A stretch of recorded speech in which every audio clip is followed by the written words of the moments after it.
Hi, my name is Steve Wallace. This is my Module 5 in AEP 800, Barriers to Using Web 2.0.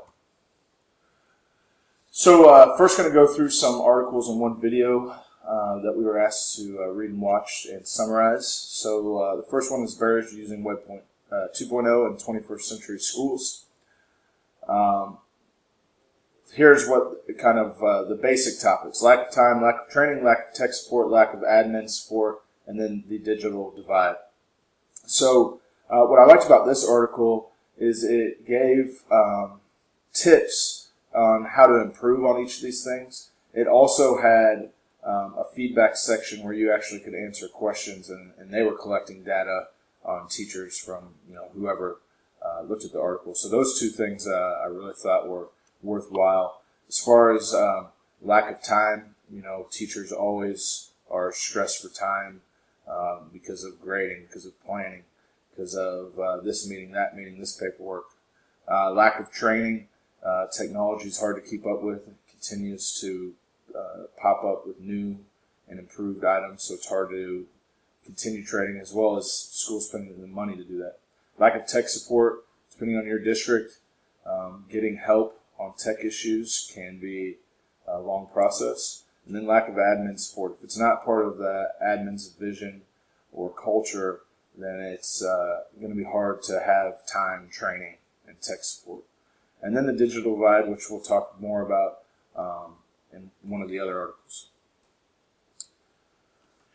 Next article, 7 common barriers that obstruct tech adoption in education. So those are a lack of vision through the school, from the admin as to where they want technology used, how it should be used, how the kids should be using it. The changing teacher role. So how does a teacher use technology? Does it replace some of the teaching, or how do we do it? Like a flipped classroom, for example. Is that changing teacher role possibility? Achievement gap. The haves and have-nots. Access to technology is a major barrier for many kids in many schools due to socioeconomic factors and geography factors. Scaling innovation. When you've figured out something that works, how do you make it work from one classroom to the next, to the whole school, to the whole district? Lack of money. Money is obviously an issue throughout education. Where do you spend that money? Is technology where we should be spending a lot of money? Beyond textbooks. So we'll talk about this in another one of the articles as well. But just looking at how to use technology and making sure that the resources are quality and affordable. And then infrastructure, both human and tech. So from a technological standpoint, what can the Wi-Fi support? I mean, do you have enough Wi-Fi to have a one-to-one school? Human, do you have people with knowledge on how to use the technology?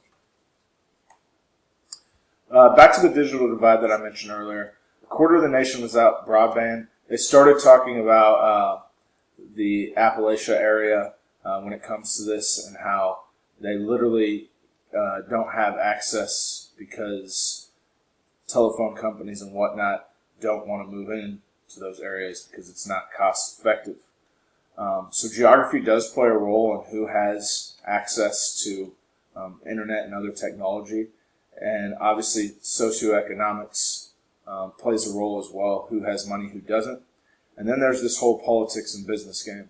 Businesses that provide these things, do they want to spend the money to go to these places? Is it worth their while if economically is how they look at it? And then politics, the back and forth between Republicans and Democrats, and what constituents do they need to serve the most? And that goes, to that socioeconomic versus geography thing.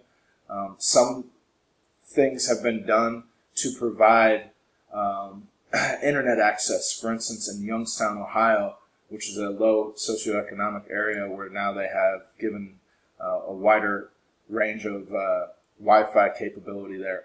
But still in the Appalachia area, those people are without that. And then I mentioned this earlier, the open education resources. These are free educational resources. They're starting to look at to make it more curriculum-based and make it a whole curriculum online rather than just lessons that teachers pick and choose. That way that curriculum can fit with the school vision, with the district vision, with the state vision, instead of teachers trying to pick and choose, because that can sometimes get bogged down. They called it the Pinterest-type teaching, pulling things from here and there. And it's free, but the way that they make money, obviously there's there's donors and nonprofit organizations that help make this free. They also can pay based on tech support or other supports. It could be how we can keep this a free resource. The other nice thing of this compared to textbooks is that it's a living document, meaning that it can stay up to date, it can be improved, it can be widened, it can be condensed based on needs. I already mentioned the cost and how it's kind of paid for, and they talked about how educators aren't so worried about the cost. Although free right now, it's more the quality of the content. Does this resource have what educators need to make the best possible educational opportunity for their students? And the last summary is a video ITC adoption. In this, they talked about how as technology is rolled out and you're trying to improve the use of technology for your teachers and students, it's much easier in primary schools to secondary. For one, primary schools are usually smaller than secondary, and it's easier to get things done in smaller groups. You have the same children throughout the day for a long period of time, so you can tweak and adapt the use of your technology much easier than if you see kids 45 minutes a day or every other day in a block schedule. And just long-term planning, you're able to use that technology and hit different pieces of it possibly in different units or in math one day and English the next day. You also need to have a culture that's not adverse to risk, because not everything's going to work. So teachers have to feel comfortable in being able to try new and different things with technology. Do you feel the digital divide can be resolved? Why or why not? I don't think so, and this might be me being negative. I do think it can be improved. I think politics and big business economics get in the way of saying that it's going to be completely solved ever, because businesses want to make money and politicians want to keep people, they want to stay in office. So I am not the guy that's going to sit here and say it's going to be resolved. I do think it can be improved, and I think we need to keep pushing businesses and politicians to see the areas, both socioeconomically and geographically, that need help, so these students can have the best education possible and be 21st century employable. Because if these things are improved, these kids are going to have a much better opportunity to help our overall economy down the road, instead of looking at small picture, what's the bottom line right now. What skill sets do you feel 21st century students must acquire prior to graduation? Obviously, basic tech usage, knowing how to use, a word processing, Excel, a PowerPoint or Google presentation, all those types of things, those basic streamline ideas, being able to create a video and posting it to YouTube. Little things that will go a long way in students understanding technology. And a lot of them already know that when they walk in the classroom. So how can we kind of push that and show them different things that it can be used for? And then STEM or STEAM, I think should be part of the curriculum. I think every student should have to touch those areas. And then I also think it would be good if some students could be put in a circuit of that area where they really focus on those and can dig in deep into that area. I also think coding should now be a required course, kind of like keyboarding was when I was a student. Go ahead and make coding 1, 2, and advanced, or however you want to do it, part of their required curriculum before they graduate. What impact has the global economy had on your personal use of the internet? Well, I didn't even know where to begin on this, because I feel like the global economy has changed so much just since I was a high school student when I graduated in 2002. So everything from, you can buy anything around the world with the click of a button, using Amazon or thousands of other websites. How how cables changed. A lot of people don't even have cable anymore. I never thought there'd be a day where in movies, there's no blockbusters anymore. And then they went to your vending machine DVDs, and now you do everything streaming. So many things. This class, for instance, or getting a degree in college, you can now do over the internet. Those things were never an opportunity when I was younger or even thought of. And then teaching, like we've already talked about, how I've tried to use a flipped classroom when I've been in social studies and use different technologies in social studies classroom that some were great and some failed miserably. But my personal use of the internet, I mean, I walk around with a phone. I'm connected 24/7, 365 days a year. It wasn't that way when I had my AOL, you have mail, back in high school. So it's completely changed. What technology training do you still need to effectively integrate technology in your current position? This one's been tough for me, and I've actually asked our district because now I've transitioned to a PE teacher full-time, and using technology in there can be difficult. I use Bluetooth with music to a speaker every day, but I don't really know that counts. So how can I use technology as a PE teacher and not take away from what PE is, which is physical education? We want kids moving. We want them to have a break from that academic rigor where they're out there being able to work up the sweat, build up some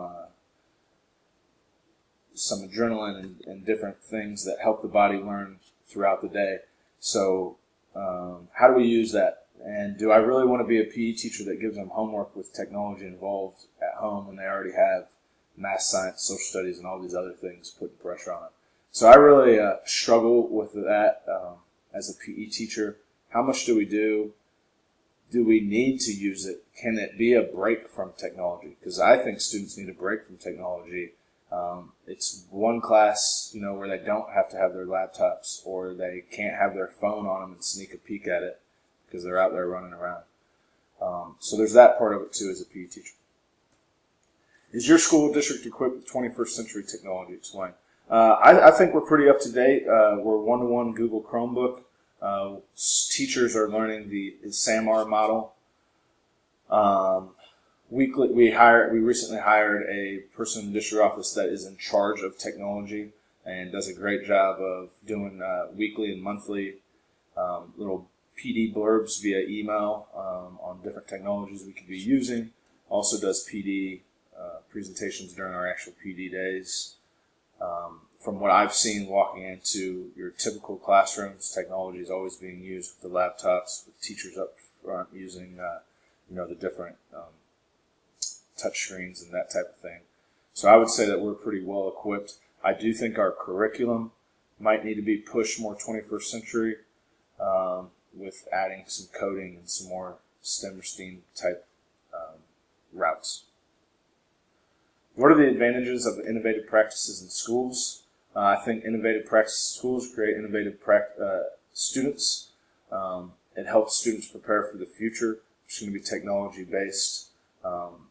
One thing I haven't mentioned is robotics. Learning how to use robots, how to create robots, coding, all those things are things that students are going to need to know in the future. As we keep hearing, robots are going to take over most jobs, and we will be a whole new economy where technology is going to be the key. So I think that's where innovative practices help students. What advantages do you see? Disadvantages do you see? You get caught up in technology and not learning. For instance, if I'm having them do a presentation and I'm making them create a cartoon, are they spending more time learning how to create this cartoon to present the information than they are the actual information that they need to learn? And there's some pluses and minuses with that as well. And then, technology, every generation you say there's a downfall of the generation. We always talk about social media and that sort of thing. So do we push technology so much that our verbal communication and written communication and how to deal with people, do we lose out on that because technology is thrusted at us over and over? Have you experienced problems with cyberbullying or other inappropriate internet? Yes. And I don't know how that's going to go away, and I hate that that's part of our culture, and we got to figure out how to fix that. Thanks for watching.